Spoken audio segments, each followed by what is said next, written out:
see them talk say, make we off mind. But thank God say, Maiyegun don't come. So my people make you ladder. Oh, yo, yo, Maiyegun don't come. Oh, yo, yo. My people make we shout. Oh, yo, yo. Maiyegun don't come. Oh, yo, yo. Which is the deliberate food blockade to the southern part of Nigeria. That plot failed, okay? The plot to use food blockade, right, to force the southern Nigeria and southern Nigerians there to agree to the Fulanization ideology in Yoruba land, especially, and also in Igbo land, the Biafra land. So that failed. Whoever gave them the idea that they could stop movement of food to southern Nigeria, and since the government of Buhari, who promised them that everywhere in Nigeria belonged to them, since they couldn't do that, they gave them the idea of stopping the food. The southern Nigerians have not even decided to stop the free flow of oil to northern Nigeria. Do you know what I mean? All the pipeline being laid, yeah, pipeline that Buhari commissioned, the what do you call it, transborder pipeline from Niger Delta to lift your oil from Niger Delta straight to Niger Republic, right? So the Southerners have not even said, oh yeah, we're going to stop the flow of oil to the north. We're also going to close the ports. We don't want any importation for the northern Nigeria to be directed to the southern Nigeria. And let's see how that plays out. So even though that is where the whole thing is still going to end, okay? But everybody is still, everyone is still trying or testing the water. These guys, some people said, do you know that if the oil in Nigeria, the oil in Niger Delta, in southern Nigeria, they say if that oil is in northern Nigeria, do you know that Nigeria would have divided long time ago? Would you agree? That is the only thing that makes them feel like, they've tasted it. You know what I mean? Families whose their generations have never visited Niger Delta, they have been controlling the resources in Niger Delta because they belong to a particular family who once upon a time was a general. There was a general in the family who won them the lottery of oil block, generational oil block deal for them. Do you get what I mean? Even though they've never been to the southern Nigeria. So if the oil in Nigeria is in, for example, Zamfara, Bauchi, Sokoto, Kano, Maiduguri in Borno, and all those places are the areas where they have the oil, they would have divided Nigeria a long time ago. Remember when they invested over $2 billion drilling and looking for oil in the north under Buhari? They were so desperate. They even announced that they saw oil. You remember? By last, they said almost 800 billion naira spent looking for oil. They found bowl. Now bowl they finally dug with $2 billion. They found water, abundance of water, which they can actually use for irrigation if they are being productive with their lives. So they said if the oil was in the north, they would have divided Nigeria by now. I mean, Tete. But because it is not, it is so difficult for them to decide. But they are testing the water. It's either they are telling you to vacate the entire northern Nigeria. You remember when they gave the vacation order? When this northern group gave a vacation order to the Igbos in northern Nigeria, they gave them 30 days to leave the north, or they should face the consequences of whatever happened. You remember that year, 2018? Yeah, 2018, 2019. They keep giving this threat. Yet Yala keeps threatening elected governors from the southern Nigeria. Now they stopped their food supply. That didn't end well. After 4-5 days, that all their perishable farm produce were destroyed or sold so cheaply. A basket or a bag of tomato in Lagos that you buy for 40 or 30,000 naira or something, right? They were selling them so cheap for as low as 7,000 naira or something like that. People were giving the prices. So when that failed, do you know who they called on? They called on Yeye Bello. I'm very fine. Thank you so much, Sir Tunji Olabi. Thank you, everyone. I'm sorry I'm not reading the comment yet, but I'll read the comment. Thanks so much, everyone. I'm very well. Very well. So do you know who this Miyetti Allah called after 4 days that nobody responded to them in southern Nigeria? People are already used to buying expensive food because of the destroyed economy by the Buhari administration. So when that failed, what did they do? They started making a negotiation. You see, this life, like I do say, if you elect clowns, if you make clowns your leaders, do not complain about circus. When they begin to perform as comedians and clowns and charlatans as they are, don't complain. Now, una elected clowns, therefore enjoy the clown show. So, your 2023 president, Yeye Bello, Governor Yeye Bello of COVID state. Maybe some of you don't know that Kogi is no longer Kogi. Kogi is now called COVID state because their governor is a COVIDiot.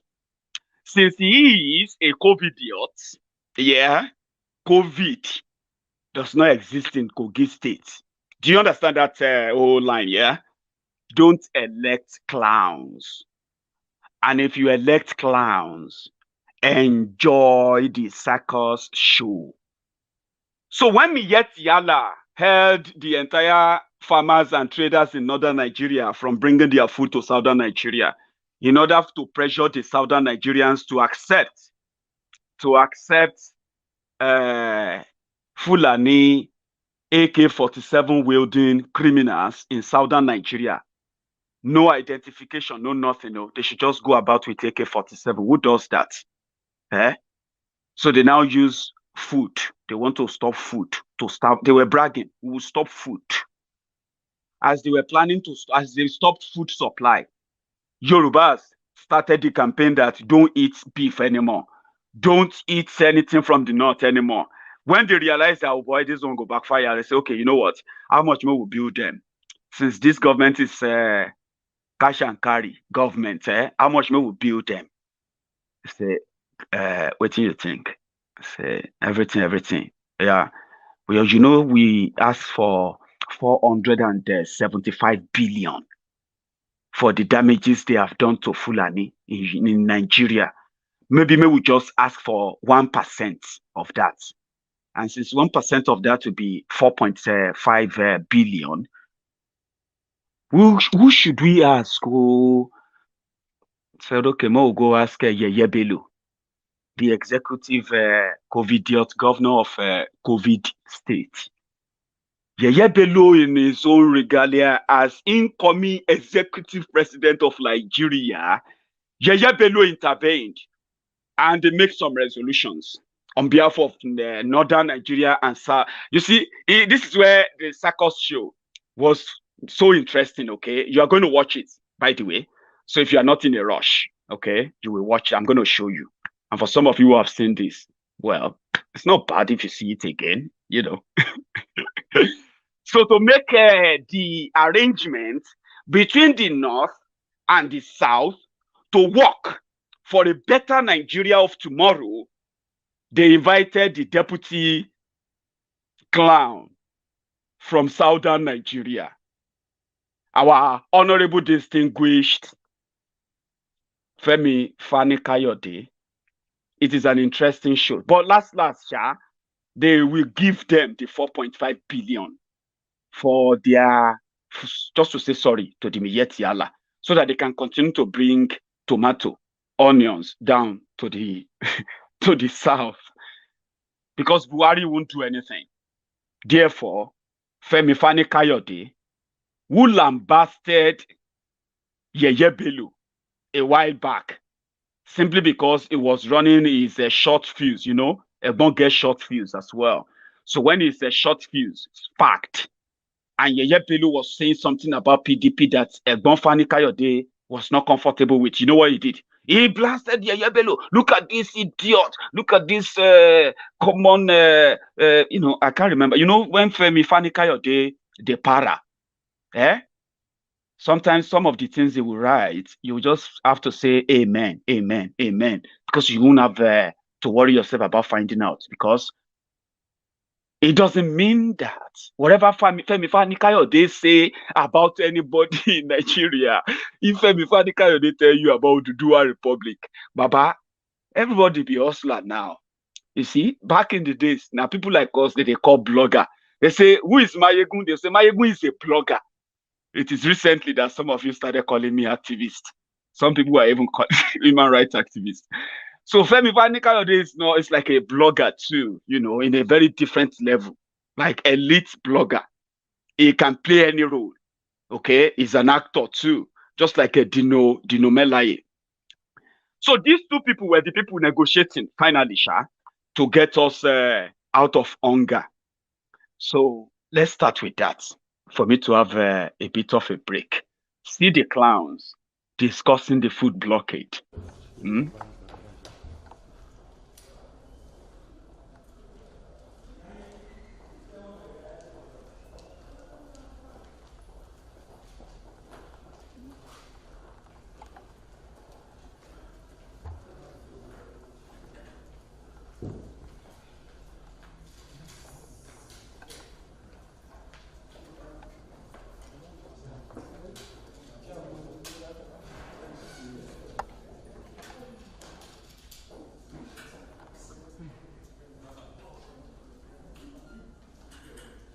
Ladies and gentlemen of the press, we're here today to address you on the very notorious issues that has been happening in the country, especially the recent one that has to do with the strike action embarked upon by the Amalgamated Union of Foodstuff and Cattle Dealers Association, that has halted the transportation of foods and other items from the north to south and vice versa. I'm sure you are aware that in the last few days, there has not been transportation of food items and livestock from one point to another, which was occasioned by the various attacks and counterattacks on the association members, the traders, especially of a particular ethnic nationalities down in the south, especially in the southwest. This particular incident has led to serious economic paralysis. Food items are getting more costlier in the south. Food items are getting rotten and destroyed in the north on account to the fact that they are not being transported down to the south. The cattle breeders, the association or the union have placed certain demands on the government and the people of Nigeria to ensure that the transportation of their goods and the lives of their members anywhere in the country are safe. On that note, they went on a strike action. I have the mandate to resolve the issue, whereby there will be normalcy across the country. Here is the president of the association, and along with my brother here, Chief Femi Fani-Kayode, we have been on this matter for the last 3 to 4 days. And thank God today they have come up with their demands. We've been able to reach out to both parties because both of them are victims. those that were killed and those that are killing. We've been able to reach out to the major actors from the Southwest to desist and to allow peace to reign. We've gotten the commitment of both sides to sheath their sword. On this note, we have brought the demand to Mr. President through the Chief of Staff and how we've been able to resolve the matter. And the Chief of Staff is going to convey the message to Mr. President. The association demanded that there are his members that were killed. They are requiring that compensation be paid for the lives and livelihood that were destroyed in the South. All those who committed those crimes should be brought to justice. The harassment by law enforcement agencies on our federal highways be stopped. The extortion by all touts along the federal highways, especially from northeast or from the north to south, south, and southeast particularly, be stopped. We have presented those demands to the government because before now they have reached out to every authorities on the land and there seems to be no response or positive response to their demand. So it's been submitted once again. I've conveyed the message to the President through the Chief of Staff, and I've gotten the commitment of both sides. In order that we don't continue to have this hardship across the country, I've gotten the commitment of the union to lift their ban on the transportation of food items and livestock to the South.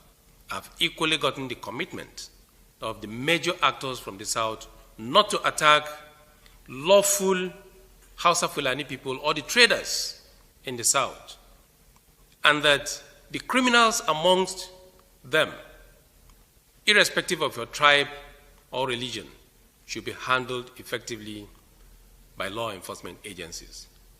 And we've gotten the commitment also that their lives and their livelihoods moving forward will be protected. So these are the messages we brought to the Chief of Staff to be conveyed to Mr. President, and I have to come with my brother here, Chief. We intend to secure this country as soon as we can and efficiently manage it.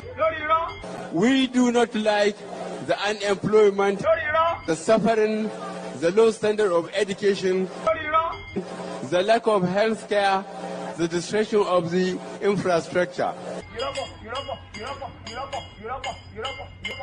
We will work with you to build a Nigeria that is not corrupt. I bring you a message of hope.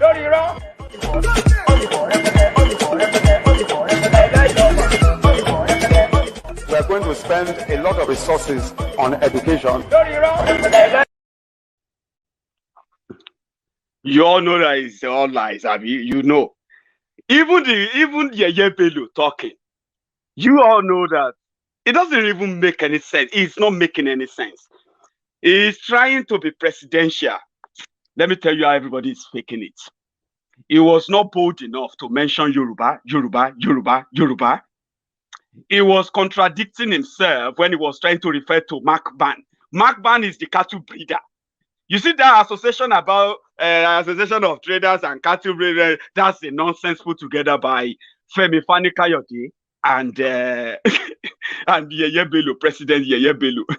He didn't even see Buhari. That's the funniest part too. He said they met with Chief of Staff to Buhari and they presented the demand of the Association of Food Stuff, blah, blah, blah, blah. He said he has received assurance of other factions in the South.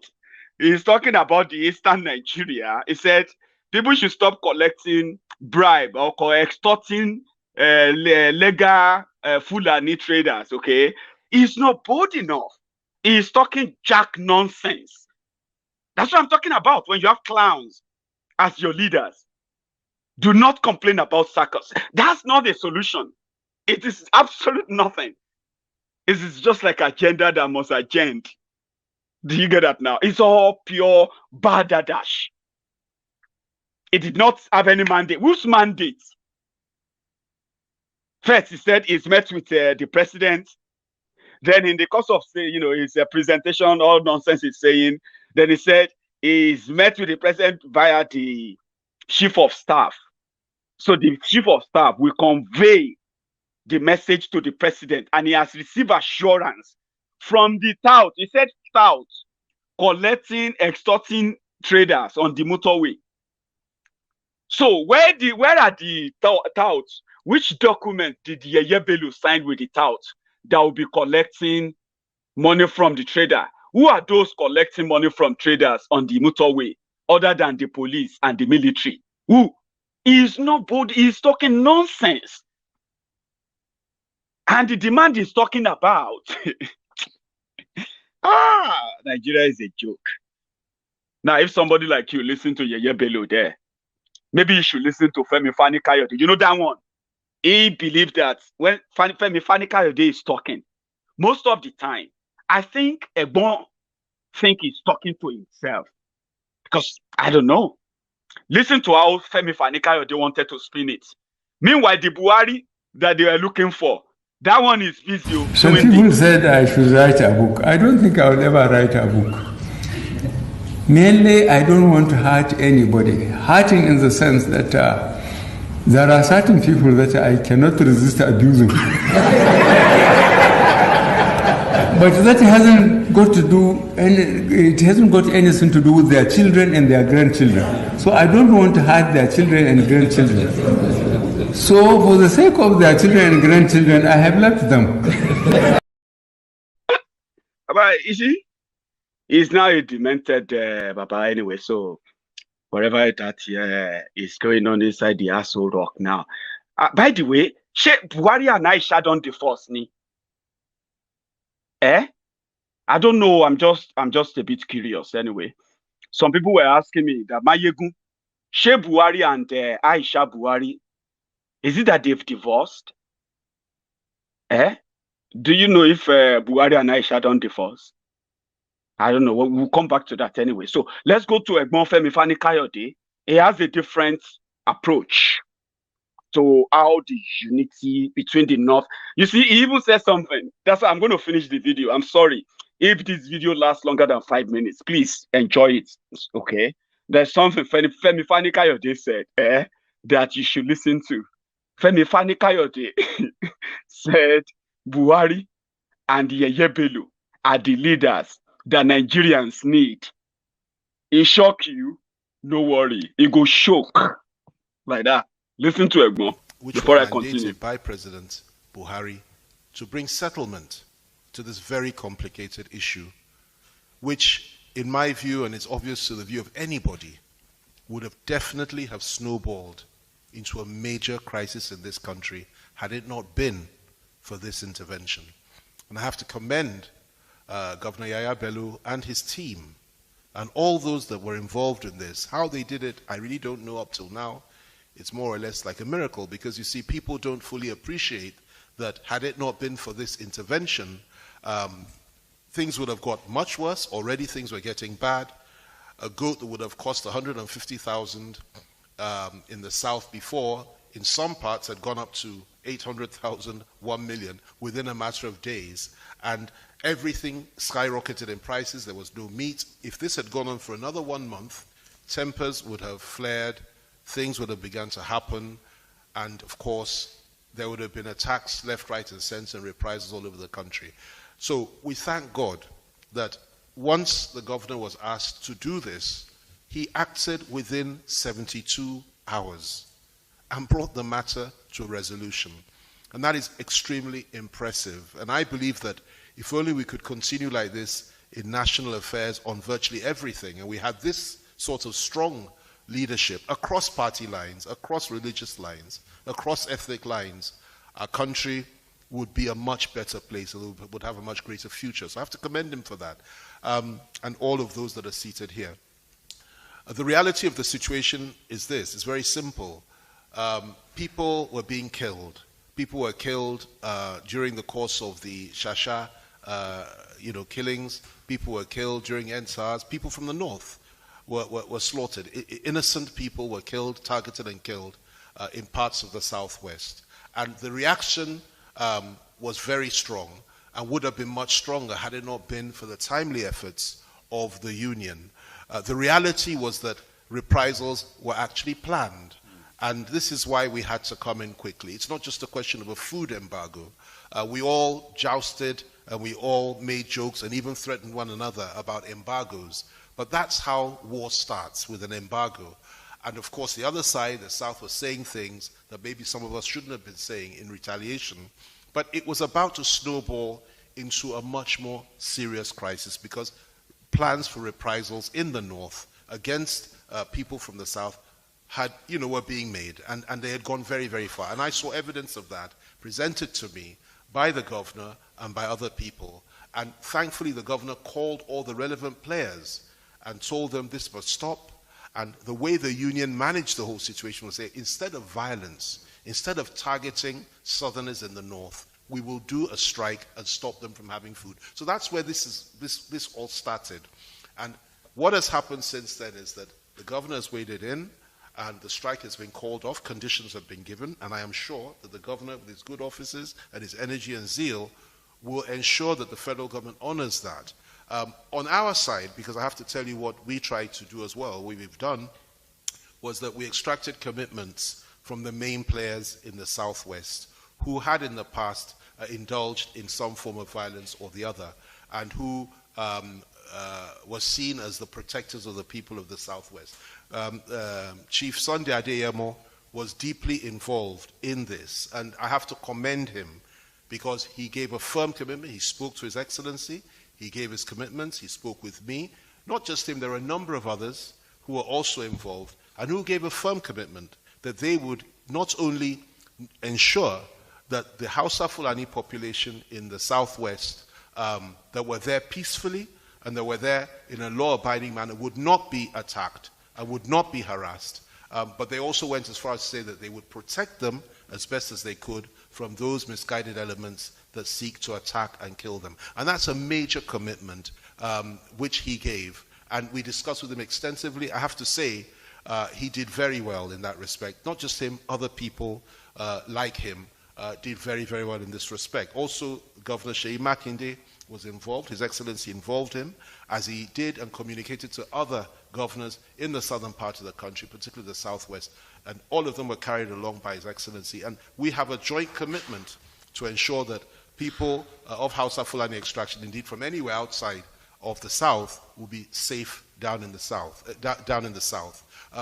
The only thing that we have asked for is, on our side, is for the federal government, the President Buhari's administration, to do as much, to do far more concerning those that are in the forests of the Southwest killing our people.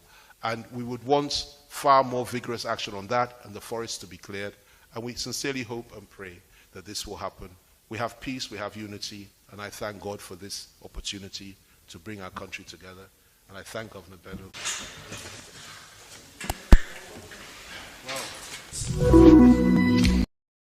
We intend to secure this country as soon as we can and efficiently manage it. We do not like the unemployment, the suffering, the low standard of education, the lack of health care, the destruction of the infrastructure. We will work with you to build a Nigeria that is not corrupt. I bring you a message of hope.